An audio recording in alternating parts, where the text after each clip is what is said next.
match myself up against Matip. Yeah. I'm not going to go on Virgil van Dijk. If they change it and then all of a sudden you see, like when we used to play, you know, you put yourself on somebody to find out, am I going to get man marked today by Des Walker? So I go and stand on the other guy, then Des Walker go, hey, I'll switch. You know you're going to be being marked by Des Walker. But for me, I'll go and stand on him. And then if that's the case and they swap, then you know. But Virgil van Dijk needs this game. Needs this game, the amount of time he's been out, he needs this test. And if he comes through this test against a Romelu Lukaku that's playing like he's playing, then we know that Virgil van Dijk is back. But it's a great matchup because I do want to see them up against each other because there's so much that both of them can take away from it if they can come out on top. Yeah, and you pointed out that fact that Lukaku seems serene. It was in the interview there. Virgil van Dijk also a very serene He's the player. coolest man in football. I've never seen Troy him Deeney sweat. says he smells nice. He smells gorgeous. I've not seen him sweat. I don't think he'll sweat about getting up against Chelsea and Lukaku. I think he'll feel happy that he can handle it. And we know that Liverpool defend best when they defend as a team. It's very rare that you see them exposed man v man. That's when things become problematic. They try to cut out that ball. They try to put the opposition under pressure so they can't have the time to feed Lukaku. That ball through the middle is a ball that there's a lot of time that he scored against Arsenal. There's a lot of time for the midfielder to find him with a straight line. There's no one to cut out that ball. Liverpool will be a lot more aware to that and attuned to that. But there will be situations, when the ball comes into box or set pieces where it's going to be it's going to be great. I'm so looking forward to this game. I can't wait. I'm going to be there. The same with like Reece James and Andy Robertson, if Andy's fit. Trent Alexander with Marco Alonso. Although Tsimikas has done well. Has done very, very well. But I could not believe how high Reece James and Marco Alonso were. And I don't think that there's no way they're going to be playing like that against Liverpool because that is going to be instant trouble. So, again, the whole matchup, Tuchel, who I just adore because I just think that he's so intense in what he's doing and the team are so well drilled that coming up against Liverpool, a Klopp side, that he himself has said, we're just easing in, We're not trying to play the greatest football, we're just going to ease in and build into the season. And this game, it's not come too early. This is a fantastic matchup. Yeah, looking forward to this one. Romelu Lukaku's just over your shoulder. I imagine his position is one that you two would be more comfortable than playing rather than as part of that front three. Have you played in a front three? No, I've not played in a front three. It was front two, maybe, and then one where Dennis was just playing off of you, but it was still kind of like a 4-4-2, but Dennis could just go where he wanted. But when you're looking at Liverpool... Did you not play behind Matt Le Tissier once? Oh, gosh, yeah. For England, yeah. It was a nightmare against Romania. I was playing on the left of it was called a Christmas tree then. Alan Shearer was in the middle, Matt Le Tissier was on the right, and I was on the left, and me and Matt Le Tissier were chasing left backs and right backs back. I remember one time we looked across at each other and went, but like, it's not something that I'd like to do, Kels, because I want to be up there. Yeah. I don't want to be chasing back and doing stuff. I don't want that responsibility. Have you done it? I did it early on at Ipswich Town. I was asked to play, like, as you said there, the right of a three, and it was horrible because the fullbacks used to just run that way. So they know, didn't they? They know he's a striker. He doesn't want to go there. So you chase them back for the first couple, and then after a while you'd go, you know what, and you'd end up dropping off. So you'd end up playing more so like right midfield because it'd be like, well, I'm not going to go right up on him because he's going to keep running me that way. So it was one of them where you had to do it for the team, but I hated absolutely every minute of it. And you go into the players' lounge and just complain to everybody. Like, why didn't you play me there? But look, as far as Liverpool's front three is concerned, whichever of the three that Jurgen Klopp decides to go for in this game, and the understanding that they all have with each other, including the Jota, who only joined last year. Yeah, but like you do feel that had we been in different times, maybe the pandemic, they may have lost one of those, whether it was Mane or Salah, Firmino. But like the fact is, they're still together, and why would you want them to play any other way? Salah's been involved in the Golden Boot since he's been here. Mane as well been involved in a couple of times. Firmino, I believe, he's one of my favourites, Kels, as you know, should be maybe chipping in with a bit more, with more goals.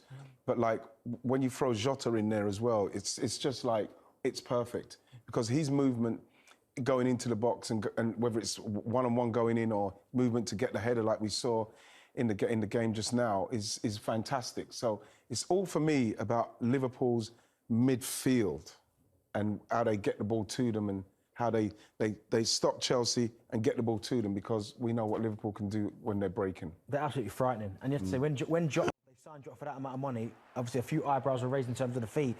But you remember, he started off his career at Liverpool, he was unbelievable. And then he had that injury, which kind of derailed him a little bit.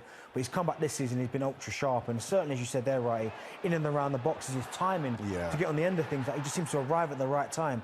But when you throw in Mane and Salah, Mane, who maybe by his standards had a bit of a down season last year, he started off on fire. And then Mo Salah, I think he needs 2 more to get him, obviously, the 100 club.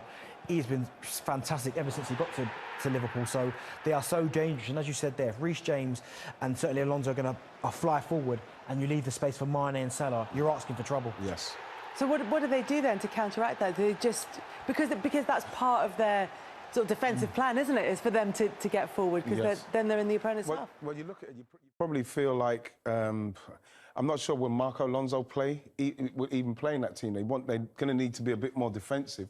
I don't know what's happened with Ben Chilwell there. The same with Reece James. Is he going to play Azpilicueta out there so they're more defensive, they drop in as a 5? Or is he going to play Reece James, who can still do the same? He could play on the right, or Azpilicueta can play inside on the right of the 3.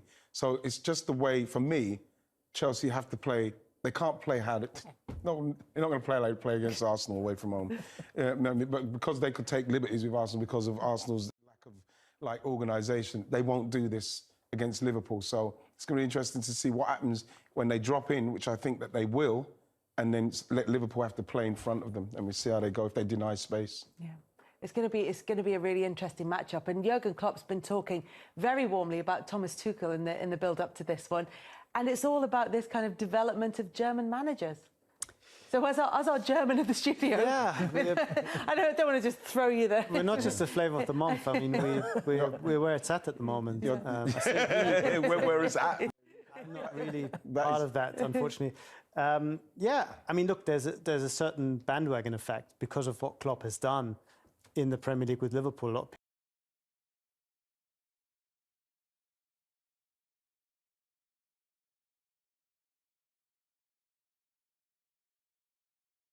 both have. You pointed out quite rightly that it's about Liverpool's midfield choices and how they supply the front 3, or how they get the ball further up the pitch. What do you think? What do you think Liverpool do there? Well, firstly, I think that what I saw against Arsenal, they've got to stop that passage into Lukaku, and I think if they can stop that, or if they do get it into Lukaku, they've got people in and around. So if it comes off of him, which we used to see it used to, if it comes off of him, you want to put him under the kind of pressure that if it comes off of him, then you get somebody who picks it up. Then all of a sudden, with those players that we've been talking about who are coming to support him, so as he can flick it off to them, then all of a sudden you pass it through them and you're into Chelsea. And that's not what we've seen yet. So that's what for me, a game plan has got to be in and around something like that. You stop that, win the ball at source where you've got maybe if Reece James is flying, or if it's going to be Marco Alonso or Chilwell, whoever it's going to be, if they're flying, then you win the ball off of them. All of a sudden, they're out of shape. Too many players gone forward, then Chelsea can hit them on the break. I think that Tuchel is the kind of guy that will probably have a plan for that. But I can see, for me, if I'm Jurgen Klopp, that's the way I see of hurting Liverpool.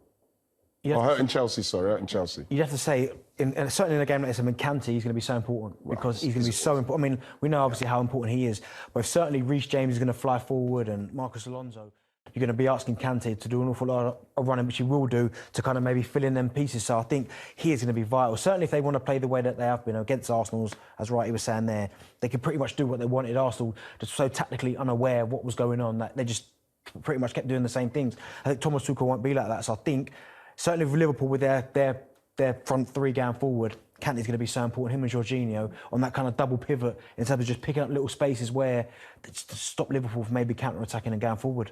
It's going to be a great game to watch, as you said. There's so many of these big club matchups that over the years have been 0-0s, and like real 0-0s as well, just absolute stalemates. But this one feels like it's got 2 managers who are going to go for it. I think they'll go for it. Sensibly. Yes, sensibly, in a very German, sort of orderly fashion. Tuchel perhaps more so than Klopp. But no, I think the fact that the way these teams match up will provide lots of entertainment. Yes, even if it's 0-0. There's so much you can get out of this, Raf. I think a high-scoring draw is definitely possible. And what will be interesting is that Klopp has sometimes struggled against the back three or back five system because it kind of negates their strengths a little bit. If you can't isolate the fullbacks because there's no fullback, there's a wing back with another centre back behind them, then that power that they often generate on the flanks doesn't go anywhere. They sort of run into this wall of the back five, and then another midfielder comes over, and then there's three people on your two wide players, and it's often struggled against Napoli, for example. I can remember, and there's a couple of others. So cracking that sort of tactical problem, I think, is going to be the most important thing. And for Chelsea, it's if they can do what they did against Man City in the Champions League final, which is to disrupt the build-up, because they managed to take away possession and that rhythm from City. And we saw last year when Liverpool didn't have Van Dijk at the back and were a little bit shaky and didn't have the freshness, when they don't have the rhythm at the back in the build-up, everything else suffers. And suddenly those guys don't have the time to get in the right position up front, and there's a lack of freshness because you know that it might take another 5 minutes before you get on the ball, and you're kind of running around doing a lot of stuff that doesn't really help you. So those, I think, are going to be fascinating, absolutely fascinating battles. And, you know, both have a point to prove because Klopp has a reputation for being all about emotions and motivation stuff, but he is just as tactically detailed as Tuchel. And Tuchel has a reputation for being this tactical genius, but perhaps doesn't quite have the sort of emotional effect on his team. And the truth is in the middle, but you show it by winning against your nemesis in that respect and by beating your opposite end. And like we said, only 2 games in, this is going to be the 3rd game of the season for both of these sides. The title is not going to be decided this early on in the season, but will we get a really good understanding of what each team's title chances are in a season where there are going to be lots of strong contenders? Yes, and like I say, with Liverpool, the only problem they're going to have again is their first 11 magnificent, but if they start getting injuries to certain people, then it's going to cause them a problem. But with Chelsea, like you say, it's not decided, this game, but whoever wins this game will feel buoyed by it, you know what I mean, because they'll take a lot from it because of how good the other team is. So I think it's one that if I was playing in either of these teams and my team won, I'd feel good simply because I know that we've beaten a team that's a contender. And then it would depend on the fashion in which we've beaten them. Did we dominate them? Did we completely stop them? Did we do what we needed to do? Were we clinical? And then you take from that, then any other team that's coming, apart from like the top guys, you're very confident in beating them. It's going to be good, isn't it? Yeah, it's going to be a blockbuster clash, 2 big heavyweight clashes. It's going to be good. Whoever wins it, give them maximum confidence. Darren, Rafa, thank you very much for coming in to join us. Not next week, week after.